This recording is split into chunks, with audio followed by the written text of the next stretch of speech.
স্বাগত দীপ্ত সংবাদের সঙ্গে আছি আমি আনোয়ার হোসেন। পরীক্ষামূলক যাত্রা শেষে যমুনা রেল সেতুতে আজ চালু হচ্ছে যাত্রীবাহী ট্রেন, ফলে বঙ্গবন্ধু সেতুতে ট্রেন চলাচল বন্ধ হচ্ছে। রাজশাহী থেকে ছেড়ে আসা সিল্ক সিটি এক্সপ্রেস ট্রেনটি প্রথম পাড়ি দিবে নবনির্মিত যমুনা রেল সেতু। প্রকল্প পরিচালক আল ফাত্তা মোহাম্মদ মাসুদুর রহমান গণমাধ্যমকে জানিয়েছেন, প্রথম ট্রেনটি যমুনা রেল সেতু অতিক্রম করার পর পর্যায়ক্রমে শিডিউল অনুযায়ী বাকি ট্রেনগুলো চলাচল করবে। 4.8 কিলোমিটার দীর্ঘ যমুনা রেল সেতুতে দুটি লাইন থাকলেও প্রথমে একটি লাইন দিয়েই উভয় দিকে ট্রেন চলাচল করবে। আগামী 18 ফেব্রুয়ারি আনুষ্ঠানিক উদ্বোধনের পর দুই লাইনে ট্রেন চলাচল করবে বলে জানান প্রকল্প পরিচালক। যমুনা রেল সেতু নির্মাণ প্রকল্পে ব্যয় হয়েছে 16,780 কোটি 96 লাখ টাকা। পটুয়াখালীর আলোচিত কন্টেন্ট ক্রিয়েটর ও জুলাই বিপ্লবের সমন্বয়কারী নুরুজ্জামান কাফির বাড়িতে আগুন দিয়েছে দুর্বৃত্তরা। মঙ্গলবার রাত 1:30টার দিকে পটুয়াখালীর কলাপাড়া উপজেলার রসপাড়া গ্রামে কাফির বাড়িতে আগুন দেওয়া হয়। এ সময় তার বাবা মা সহ পরিবারের 6 সদস্য ঘরের ভিতরেই ছিলেন, তবে তারা অক্ষত অবস্থায় ঘর থেকে বের হতে পেরেছেন। খবর পেয়ে কলাপাড়া ফায়ার সার্ভিসের একটি দল ঘটনাস্থলে পৌঁছে প্রায় 2 ঘন্টার চেষ্টায় আগুন নিয়ন্ত্রণে আনে। আগুনের ব্যাপক ক্ষয়ক্ষতি হয়েছে। কারা এই অগ্নিকাণ্ডের ঘটনা ঘটিয়েছে সেটি নিশ্চিত করে বলতে পারেনি প্রশাসন। কাফি জুলাই আন্দোলনের একজন সমন্বয়কারী।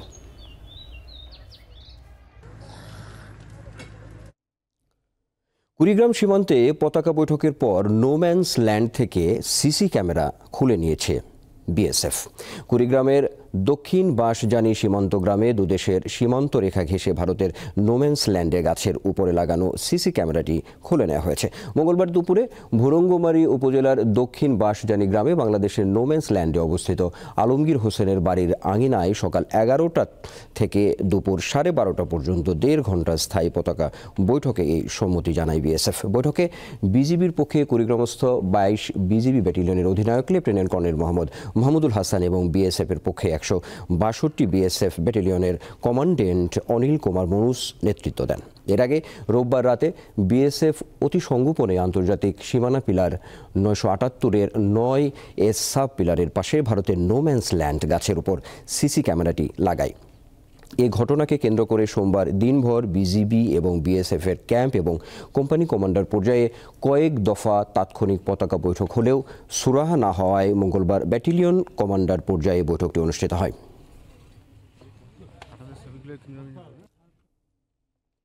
দখল দূষণে বিপর্যস্ত কুমিল্লা নগরীর পুরাতন গোমতী নদী। গড়ে তোলা হয়েছে অনেক স্থাপনা। প্রাকৃতিক এই জলাধারে ফেলা হচ্ছে ময়লা আবর্জনা। কর্তৃপক্ষ শুধু নোটিশ পাঠিয়ে দায়িত্ব সারছেন।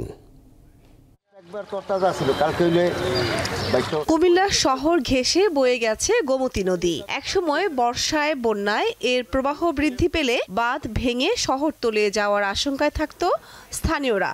60-এর দশকে নদীটির গতিপথ পরিবর্তন করা হয়। তখন শহরের কাপ্তান বাজার থেকে শুভপুর পর্যন্ত প্রায় 6 কিলোমিটার অংশ পুরাতন বা মরা গোমতী হিসেবে পরিচিত হয়। এই গোমতীর ভিতরে আমরা অনেক সময় সাঁতার কেটেছি, নিয়মিত গোসল করেছি। নদী গর্ভের জায়গা দখল করে তারা নিজেরা বাড়িঘর তৈরি করেছে। গত কয়েক বছরে নদীর 2 পাড় দখল করে কাঁচা পাকা অনেক অবৈধ স্থাপনা নির্মাণ করা হয়। এই অভিযোগে 522 ব্যক্তির তালিকা করে নদীর জায়গা ছেড়ে দিতে বারবার নোটিশ দেওয়া হলেও কাজ হয়নি।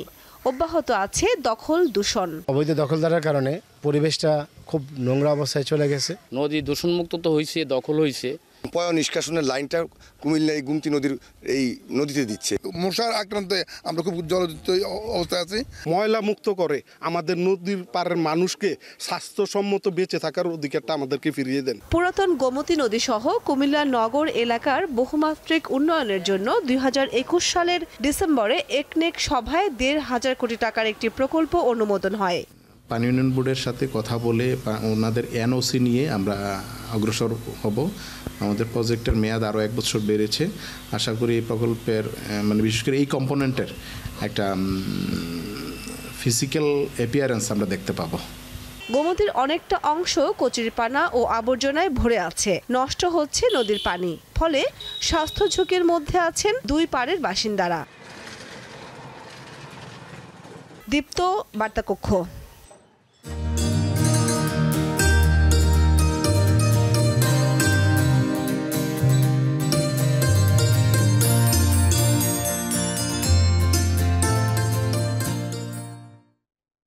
এবারের অমর একুশে গ্রন্থমেলায় সব বয়সী পাঠকদের পছন্দের তালিকায় রয়েছে জুলাই গণঅভ্যুত্থান নিয়ে লেখা বই। বেচা বিক্রি নিয়েও সন্তুষ্ট প্রকাশনী সংস্থাগুলো। বইমেলা মানেই পাঠক লেখকদের মিলন মেলা, জ্ঞানের উন্মেষ আর মুক্তচিন্তা প্রকাশের অন্যতম স্থান। কিন্তু বইমেলা যখন কোনো বিশেষ বই বা প্রকাশনার আলোচনার কেন্দ্রবিন্দুতে পরিণত হয়, তখন সেটি শুধু পাঠকদের কৌতূহলী করে তোলে না, বরং একটি সময়ের সাক্ষ্য বহন করে।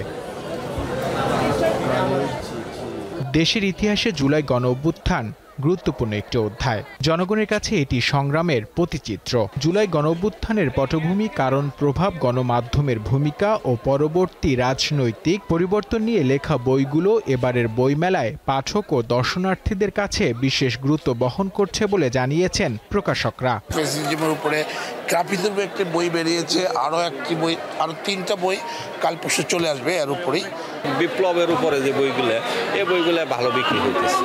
দর্শনার্থীরা বইকে শুধু একটি পৃষ্ঠা আর মলাটের সমষ্টি হিসেবে দেখছেন না, বরং এক টুকরো ইতিহাস হিসেবে দেখছেন, যা অতীতের ঘটনাকে বুঝতে এবং ভবিষ্যতের জন্য শিক্ষা নিতে সাহায্য করবে। জুলাই গণঅভ্যুত্থানের উপর বেশি যে বইগুলো, সেই বইগুলো কেনা হচ্ছে এখন। নতুন অনেক ধরনের বই আসছে, যে আমাদের যে গত কিছু মাস যাবত একটা অভ্যুত্থান গেল, ওই সম্পর্কে। এবারের বইমেলাটা একটু ভিন্ন, কারণ আমরা আসলে অনেক ত্যাগের পরে বা হচ্ছে একটা নতুনত্ব নিয়ে কিন্তু এসেছি। এই কবি লেখকদের লেখনীর মাধ্যমে আগামীর বাংলাদেশে এগিয়ে যাবে। অমর একুশে গ্রন্থমেলার 11তম দিনে নতুন বই এসেছে 91টি। এ নিয়ে নতুন বইয়ের সংখ্যা দাঁড়ালো 828টিতে। নূর আলম, দীপ্ত সংবাদ, ঢাকা। আন্তর্জাতিক প্রসঙ্গ। জিম্মিদের মুক্তি না দিলে গাজায় ফের যুদ্ধ শুরু হবে বলে হুঁশিয়ারি দিয়েছেন ইসরায়েলের প্রধানমন্ত্রী বেনিয়ামিন নেতানিয়াহু। মঙ্গলবার ইসরায়েলের নিরাপত্তা মন্ত্রিসভা বৈঠকের পর নেতানিয়াহু এক বিবৃতিতে একথা বলেন। তিনি জানান, হামাস শনিবার দুপুরের মধ্যে জিম্মিদের ফিরিয়ে না দিলে গাজায় যুদ্ধবিরতি বাতিল করা হবে। এদিকে গাজা থেকে ফিলিস্তিনিদের সরিয়ে নিতে জর্ডানের বাদশাহ দ্বিতীয় আবদুল্লাহকে চাপ দিয়েছেন যুক্তরাষ্ট্রের প্রেসিডেন্ট ডোনাল্ড ট্রাম্প, কিন্তু বাদশাহ আবদুল্লাহ তা দৃঢ়ভাবে উপেক্ষা করেছেন। তিনি বলেছেন, ফিলিস্তিনিদের না সরিয়েই গাজা পুনর্গঠন করা হবে। এই বিষয়ে আরব দেশগুলো একমত।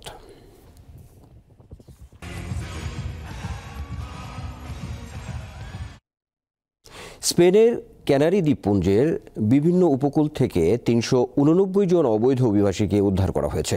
সোমবার স্প্যানিশ উদ্ধার পরিষেবা এই অভিবাসীদের উদ্ধার করে। উদ্ধারকৃত অভিবাসীদের বেশিরভাগই সাব সাহারা আফ্রিকার বিভিন্ন দেশের নাগরিক। 7টি আলাদা নৌকায় অভিবাসীরা ক্যানারির বিভিন্ন উপকূলে পৌঁছায়। উদ্ধার করা অভিবাসীদের ল্যানজারুট, ফুয়ের্তেভেন্তুরা এবং এল হিয়েভো দ্বীপে স্থানান্তর করা হয়েছে। স্পেনের স্বরাষ্ট্র মন্ত্রণালয় বলেছে, চলতি বছরের জানুয়ারিতে 4752 জন অভিবাসী 72টি নৌকায় ক্যানারির বিভিন্ন উপকূলে পৌঁছায়, যা গত বছরের তুলনায় 32% কম।